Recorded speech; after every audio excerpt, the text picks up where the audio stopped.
Look everybody, there's little baby hyena cub, and we've come to the den and there they are, and that's just marvellous. And interestingly, we've only seen one cub here. I don't know where the other one is, and the last time we saw them, Jamie made the very good point that one of them seems to be completely dominant over the other, and that dominance may eventually result in, of course, siblicide, or certainly starvation for the other one. And the other one, Jamie thought, looked noticeably smaller and noticeably less able to defend itself. So let's hope it's still in there. Maybe it's just fed already. Now maybe this is the less dominant one, actually.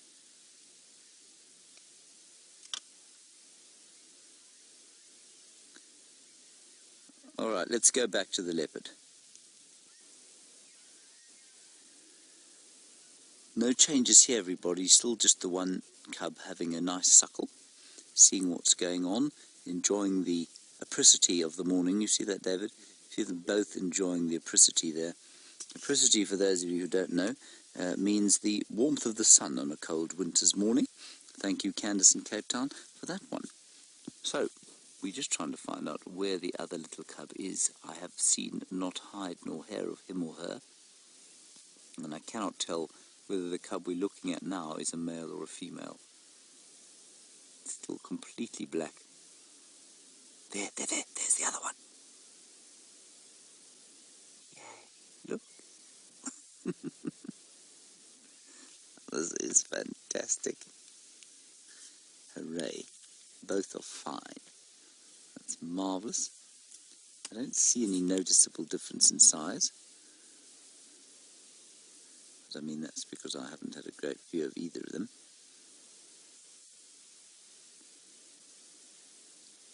Let's just see if the other little one comes out. I think trying to get a bit of a suckle from the rear end there, which I think is quite difficult given the steepness of the den. I've looked into that hole. It's very steep. It goes straight down.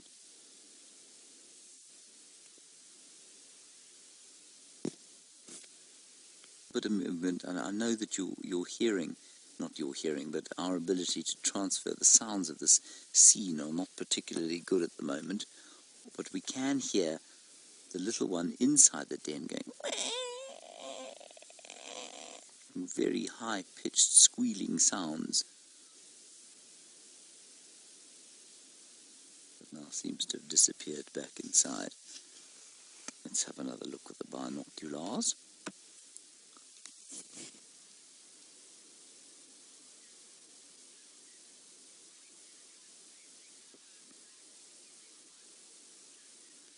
Hello Justin, a very nice question from you about when the cubs start to lose their spots and or lose their black colour and get their spots. You see them in the sun, they're already starting to get a bit of spotting.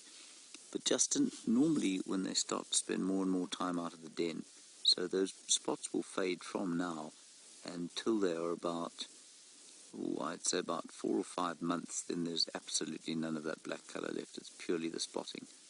It's almost like that black colour sort of splits apart into the spots. I mean, it isn't what happens, but that's kind of what it looks like. Yes, having a very, very hard suckle. Now, of course, most other predators, many predators, have got 4, all the cats have got 4 nipples, 4 teats. The dogs, many more, sometimes up to 8 or 9, at least 8 or 10, I think. Hyenas, only 2.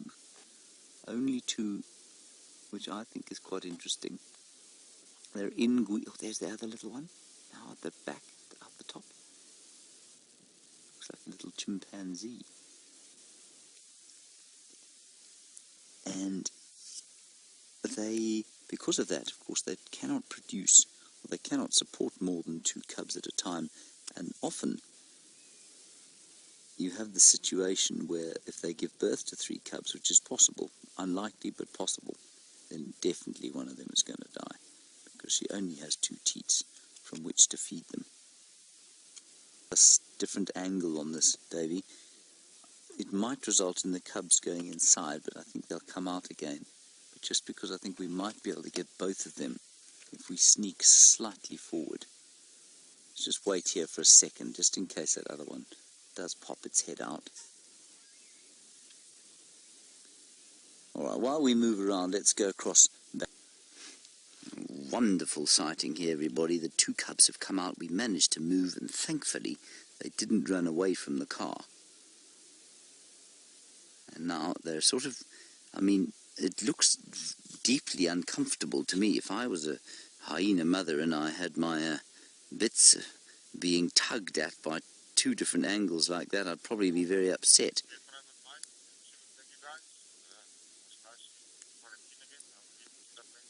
I just think this is an amazing sighting. Look at them. They are having a bit of a scrap over who gets what. But it's a beautiful sighting, especially of Mum. Mum looks stunning.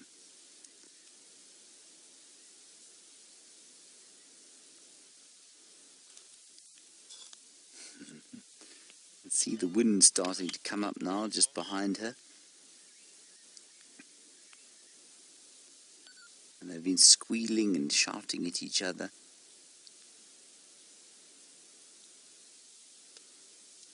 And obviously milk of a premium. Now let's just check if we can see any size difference there. I'm not sure that I can see a size difference. Maybe the one underneath is slightly smaller, at least slightly bigger. What do you think, Dave? I would agree with that. But also, look at the nick. Out of the one underneath's ear, you can see a very definite nick from the right-hand ear there. And I'm pretty sure that's from a bite that's come from a sibling.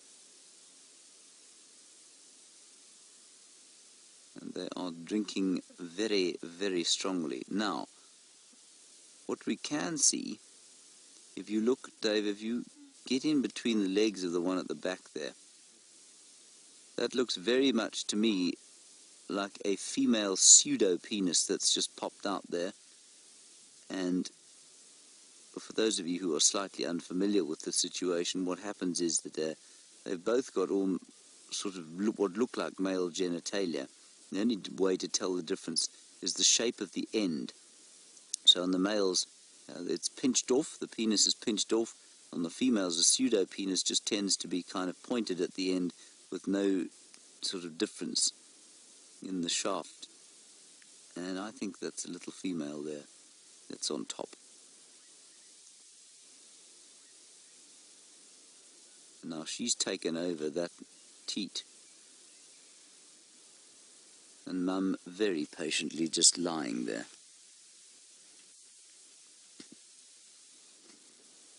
She'll have to go off every so often. You know that we've been to this den 3 or 4 or 5 times and found nothing here. That's because Mum has to go off and hunt. She has to go and eat. The hyenas don't feed each other in the same way that wild dogs do. So she will have to kind of fend for herself. Yes, she can join the others on a hunt or at a kill site, but it's very unlikely. It's very unlikely that she'll manage to sort of bring something back here and enjoy it. So I wonder how her milk production is going. She looks pretty well fed. Okay, everybody, that's going to be it from us today. Nice closing with that beautiful leopard, elephants, wonderful hyenas here right at the very death of our cold and precipitous drive. Thank you, David, for your efforts. Big thank you to Jerry in the final control with Kirsten. Big thank you to Jamie, of course, and Brian on the other vehicle, and all of you.